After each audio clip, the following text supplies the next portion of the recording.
So guys, for Windows clipboard, we can use the shortcut Control V.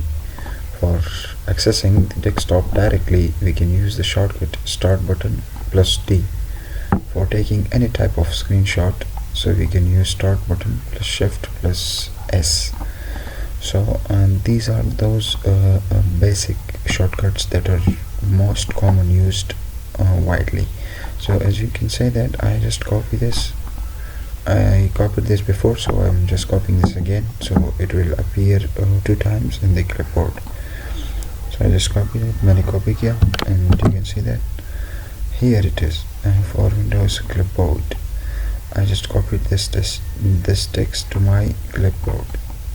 So now let's see if I want to access my desktop directly, and I don't want to close this tab by my mouse. So the shortcut key for that is Start button plus D. Boom, I'm right here on the desktop. So if I'm going to access my notepad again, so I'll just press the Start button plus D again to access that tab that I just minimized that through shortcut. For taking any type of screenshot, so we have to simply press Start button plus Shift plus S. So now look at there.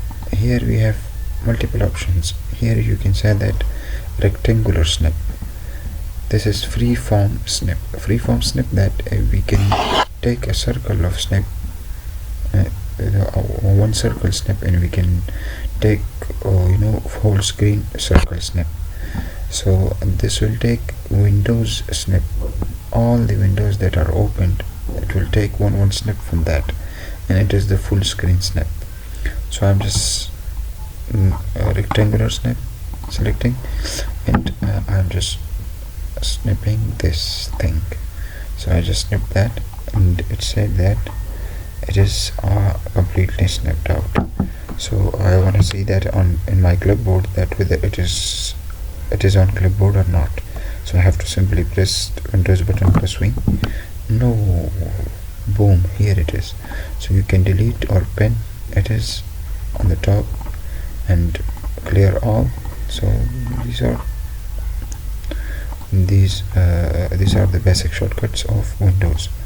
So I hope you enjoy, and inshallah see you next time.